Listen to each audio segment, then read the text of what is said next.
Guys, Junky here, and today we are playing Banished, the medieval city builder. If you don't already know what Banished is, it's quite a new title that's been released on Steam. Had a world of success off the bat. It's about £15 on Steam at the moment, so if you like what you see throughout this video, please go over and have a look at it. It's lots of fun. You start off with a few small families and limited resources depending on what difficulty you play on. This city has been played on the medium difficulty, and you have to build up your food supply and survive. You're a band of exiled citizens from some larger nation somewhere. There's not really much extra put into the backstory apart from that you're in this area, you're completely fucked and you've got to survive. So if you look down to our front, this is where I first started. This was the first storage barn that you begin with. You begin with a storage barn, a stockpile of some resources, and basically just actually no, I think it's just a storage barn, and then you just have a gaggle of people here. So I built to get everyone fed at the start, built the largest field that I could and a few houses around, and then slowly we started to expand, building some stockpiles, some woodcutters to make sure we had some firewood, some other fields. This was once a pumpkin field, but I switched it over to squashed for variety.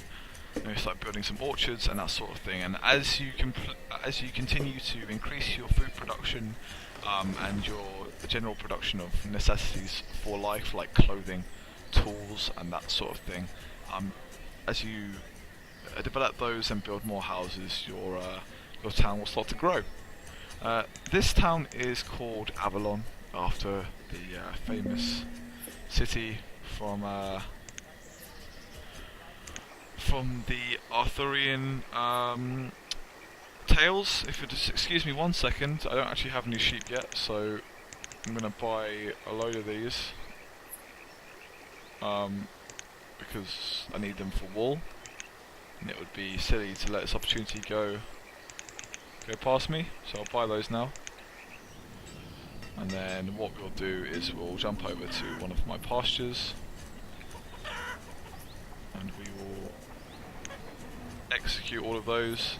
We'll increase production on this one, and put some sheep in there. I did mean this as a city walkthrough. I've got it on the smallest and lowest speed so that I can just kind of show you what I've built so far. Sorry for the little merchant interruption there, but I figured it would be better to show the town in its in motion and showing you all the people that I've got and what they're doing and that sort of thing, rather than being it paused. So this is the area where we started off, and then we slowly started to expand over this side of the river. This all took quite a lot of time.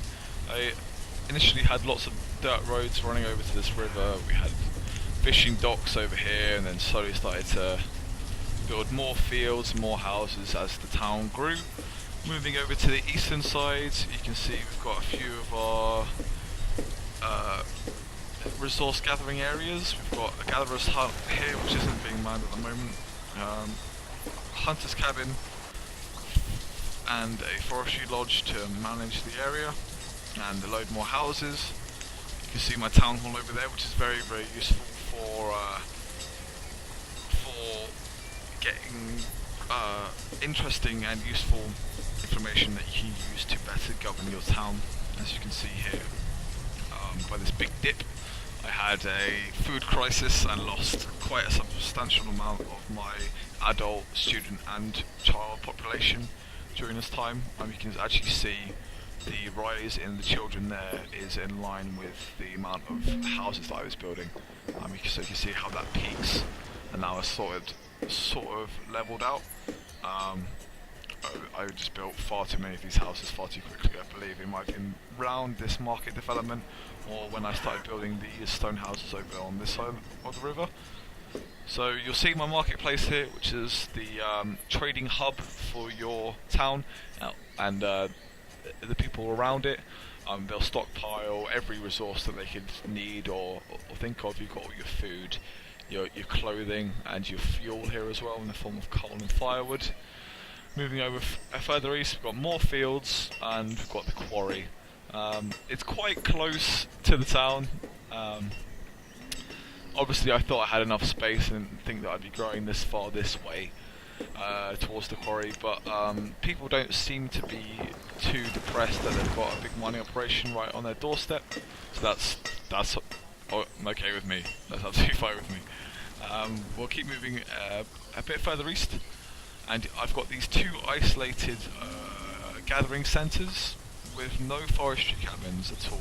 That is to preserve the elderly nature of the forest.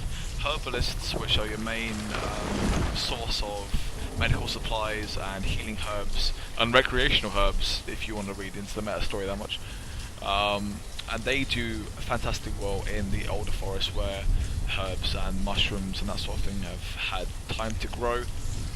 These aren't hampered by having hunting lodges or gathering hubs nearby, but if you do have a forestry area or lodge, they will start chopping down trees at will, and that will kind of break your medical production, which I learned at the start of this town when everyone was on 2 hearts worth of health. It's measured 2 hearts out of 5. They were down there because everyone was really, really ill. So we've got another hub around here. We've got our hospital far removed from any living area. I still haven't had any disasters or diseases hit so far. I had a crop infestation at the start, but I figured it would be best to get all the ill people away from everyone else. And I've also got a graveyard for when that happens. That will need to be upgraded soon. We've got our tavern right next to the marketplace on the kind of crossroads in the middle of the town, and right outside the church, so people can go boozing once they've had their souls saved and on the way and back from work. We'll keep everyone happy. Moving further to the north, we've got our suburbs, you kind of your urban escape for the more wealthy members of Avalon. You've got your luscious fields of wheat.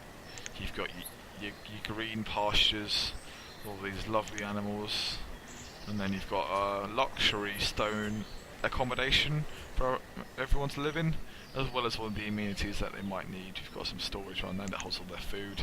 Some gathering buildings, they've got their own church, private school with very high tuition fees, only the best for the wealthy members of our town. We've got a few more houses that are going to be built here, and we're going to be building some other streets off and around here as well.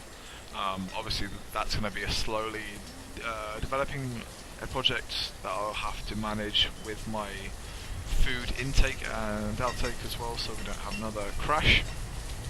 Moving over to northwest, you've got another building project, which is a hunting lodge, very isolated from any form of human life, which I'm experimenting with to see how its production does.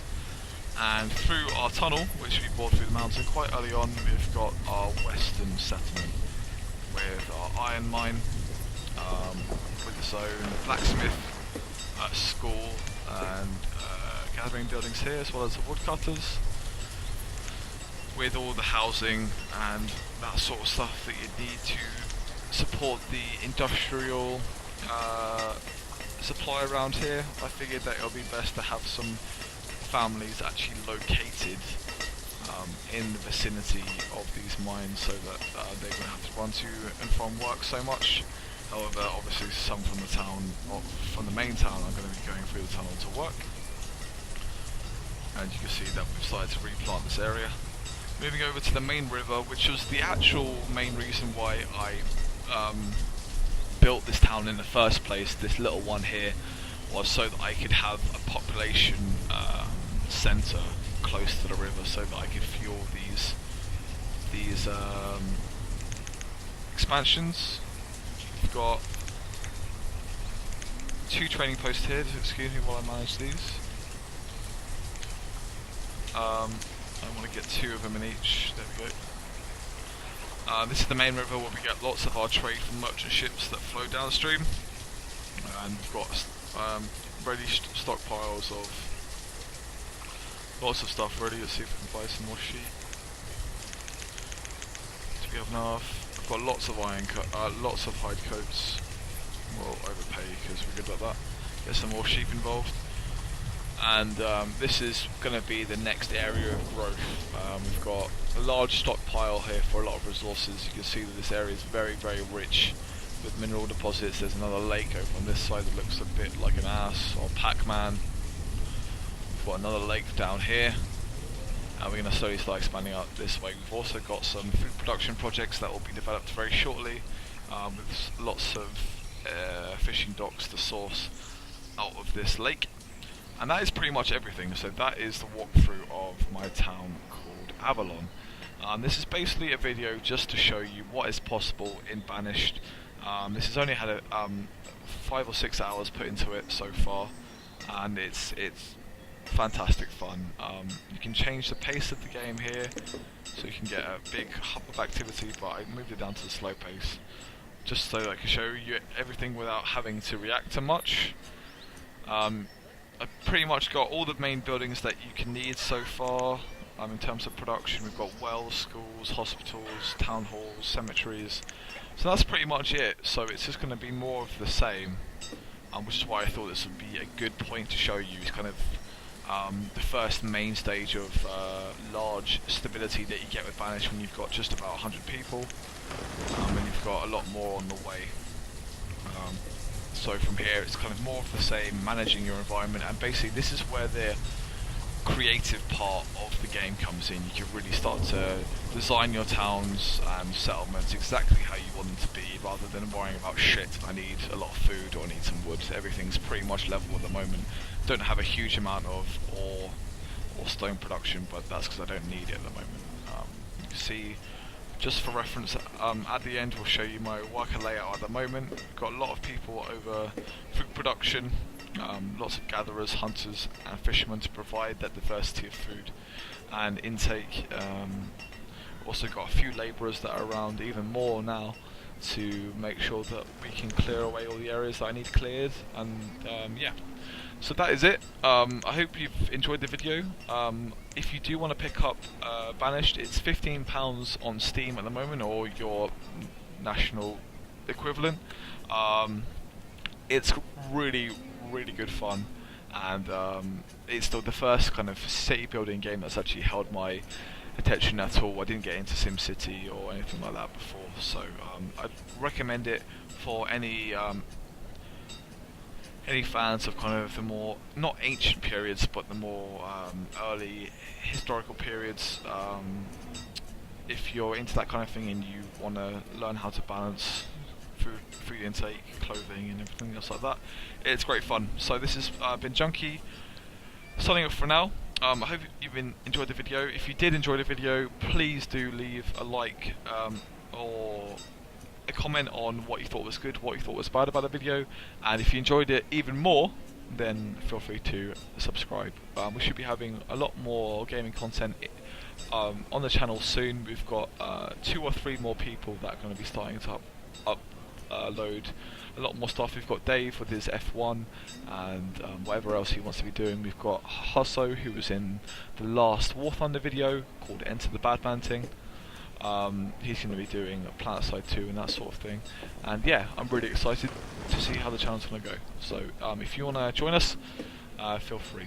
I'm going to leave you now and stop talking. So I'll see you guys soon. Have a great day. It's been Junky signing off for now. Goodbye.